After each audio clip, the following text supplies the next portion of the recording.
Si vous êtes nouveau sur la chaîne, n'oubliez pas de vous abonner et d'activer la cloche de notification. On commence. Très remonté suite au départ d'un Francis Ngannou libre de tout contrat, Dana White n'avait pas encore eu l'occasion de réagir à la signature de son ex-champion à la PFL. C'est désormais chose faite, par le biais de mots aussi forts que cinglants. Il n'a pas fallu attendre le début d'année 2023 pour comprendre que le mariage entre les deux hommes battait de l'aile. Cela fait en effet bien plus longtemps que les rapports entre Dana White et Francis Ngannou s'étaient refroidis. De quoi aboutir à un départ du colosse camerounais à l'issue de son contrat avec l'UFC. Dernièrement revenu sur sa relation avec son ancien patron, ce dernier a depuis su rebondir. En effet, tandis que certains lui prédisaient le pire loin de la fédération phare du circuit MMA, le Predator a fini par trouver une nouvelle terre d'accueil. Sa récente arrivée dans les rangs de la PFL a d'ailleurs provoqué un immense raz-de-marée, preuve de sa hype toujours intacte. Incisif envers ses détracteurs après ce retour en grâce, il vient de voir l'un d'eux lui rendre la monnaie de sa pièce de façon sauvage. Dana White flingue le contrat de Ngannou en PFL. S'il fait donc dorénavant officiellement partie du roster de la PFL, Ngannou ne devrait pas y faire ses débuts de sitôt.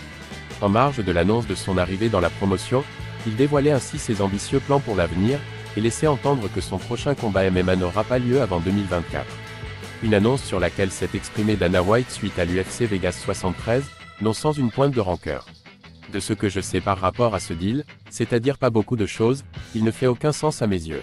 Vous allez payer un gars pour qu'il ne combatte pas pendant un an, alors que ça fait déjà 18 mois qu'il ne combat plus, 16, NDLR. Il n'a combattu que 3 fois sur les 3 dernières années. Ce n'est tout simplement pas ce que nous faisons ici, à l'UFC. On ne fait pas ça. Accusé par certains d'avoir laissé filer à tort Francis, simplement pour ne pas accéder à ses réclamations jugées irraisonnées, White ne semble donc pas nourrir le moindre remords.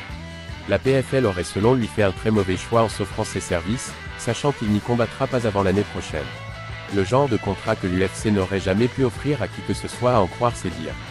S'il affirme ne pas connaître tous les détails de cet accord, ce qui paraît très peu probable, Dana ne mentionne pas ici le développement de la PFL Africa, le rôle de supervision que détiendra Ngannou dans ce projet, ainsi que les sommes promises au Predator et à ses adversaires. Des sujets qu'il souhaite sans doute éviter pour ne pas avoir à les aborder avec ses combattants, ce que risque de déplorer Izzy Adesanya.